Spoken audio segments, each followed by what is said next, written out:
Bismillahirrahmanirrahim. Assalamualaikum warahmatullahi wabarakatuh. Selamat datang dalam ceramah ke-9. Dan kita ceramah ini apa yang perlu atau apa yang wajib diketahui oleh murid ilmu al-faraid, episod ketiga. Kita murajaah sebentar kepada episod yang pertama dan kedua dalam tajuk apa yang wajib diketahui oleh murid ilmu al-faraid. Kami telah beritahu ada 9 perkara yang wajib diketahui supaya murid ilmu al-faraid memahami segala selok dan belok ilmu ini. 1. Wajib hafal ayat al-mawarith dan fahami tiap kata dalam ayat tersebut.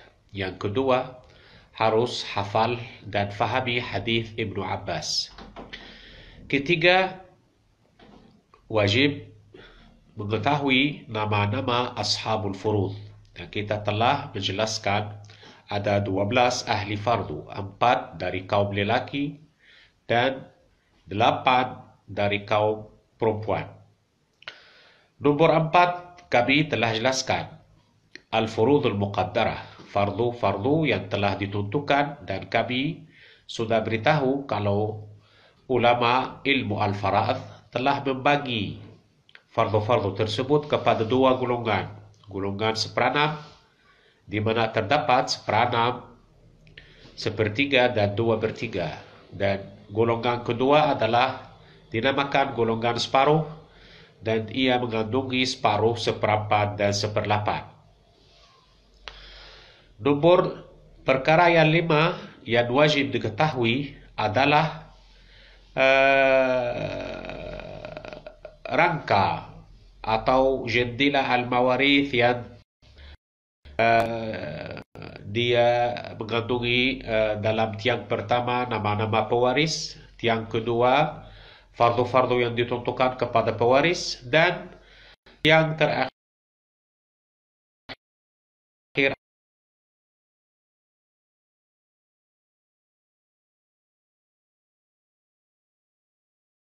adalah 2 perkara, ke-6 dan ke-7. Perkara ke-6 mengetahui pangkal masalah, asal masalah. Ada 7 pangkal masalah, dan kita dapat pangkal itu dari penyebut tiap fardu yang ditentukan dalam Al-Quran di surat An-Nisa. 7 pangkal tersebut adalah 2, 3, 4, 6, 8, 12 dan 24.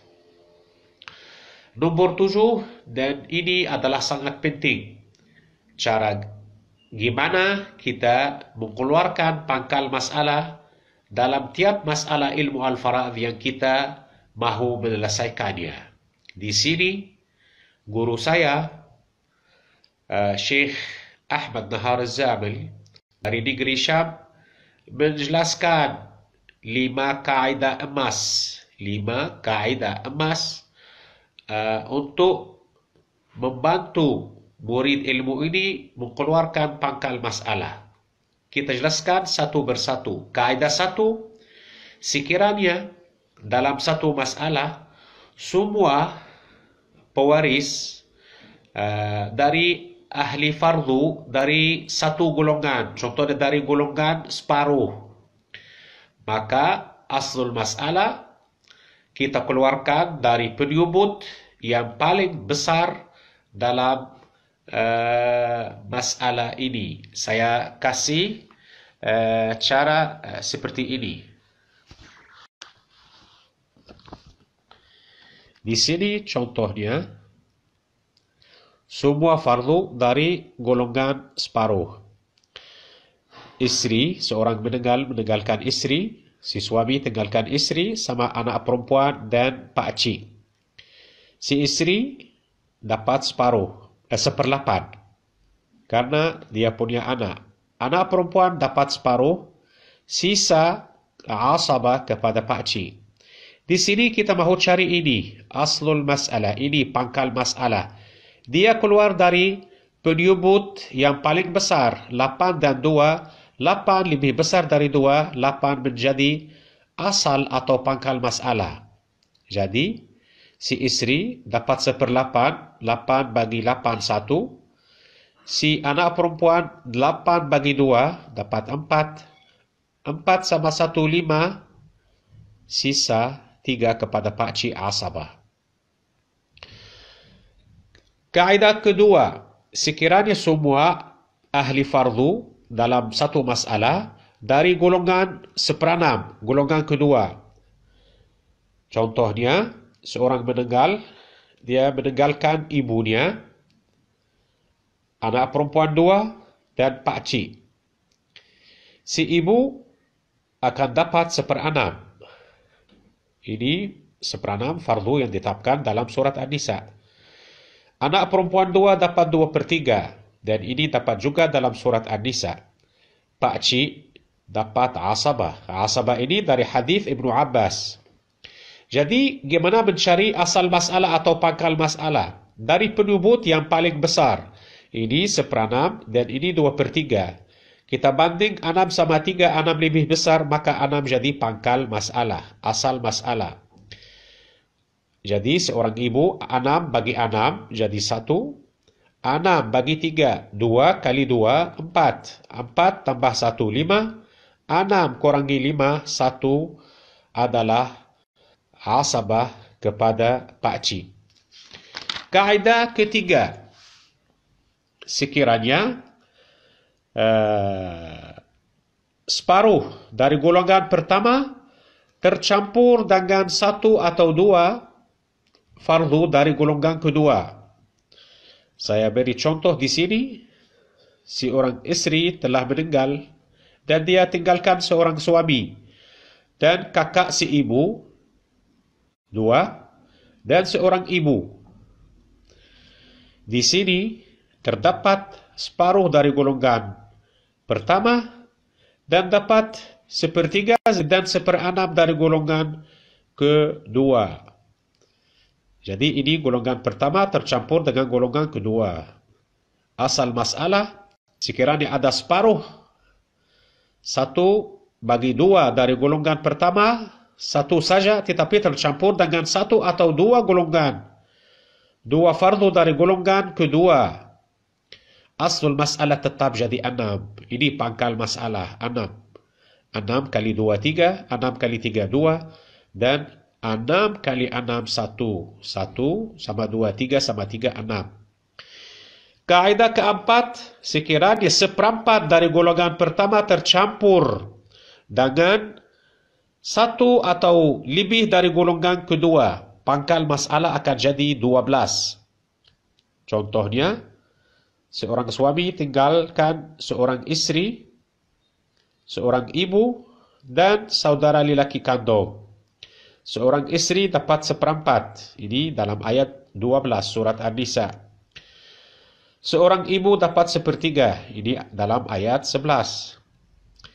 Dan saudara lelaki dapat asabah. Ini dalam hadis Ibnu Abbas. Jadi ini ada 1/4 dari golongan pertama dan ini 1/3 dari golongan kedua. Pangkal masalah jadi 12. Ini kaedah keempat. Jadi 12 bagi 4, 3. 12 bagi 3, 4. 4 sama 3, 7. 5 adalah asabah. Kaedah kelima, sekiranya 1/8 dari golongan pertama tercampur dengan 1 fardu atau lebih dari golongan kedua, pangkal masalah atau asal masalah menjadi 24. Contohnya, seorang suami meninggalkan istri, ibu, anak perempuan 2 dan pakcik.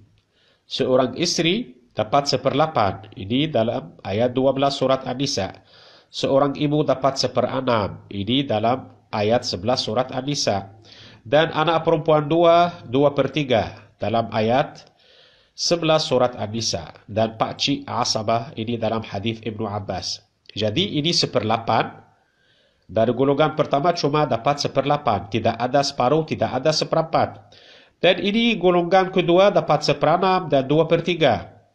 Sekiranya 1/8 dari golongan pertama tercampur dengan 1 atau lebih dari golongan kedua, otomatis langsung aslul masalah, pangkal masalah menjadi 24. 24 bagi 8 3, bagi 6 4, bagi 3 8 kali 2 16, 16 20 23 tinggal 1 asabah.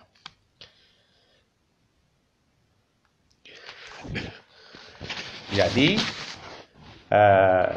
tiap murid ilmu al-faraid wajib mengetahui apa itu penyebut dan supaya dia bisa dapat menyelesaikan atau mengeluarkan pangkal atau asal masalah dengan lebih mudah. هذا وبالله التوفيق والهداية والسلام عليكم ورحمة الله وبركاته.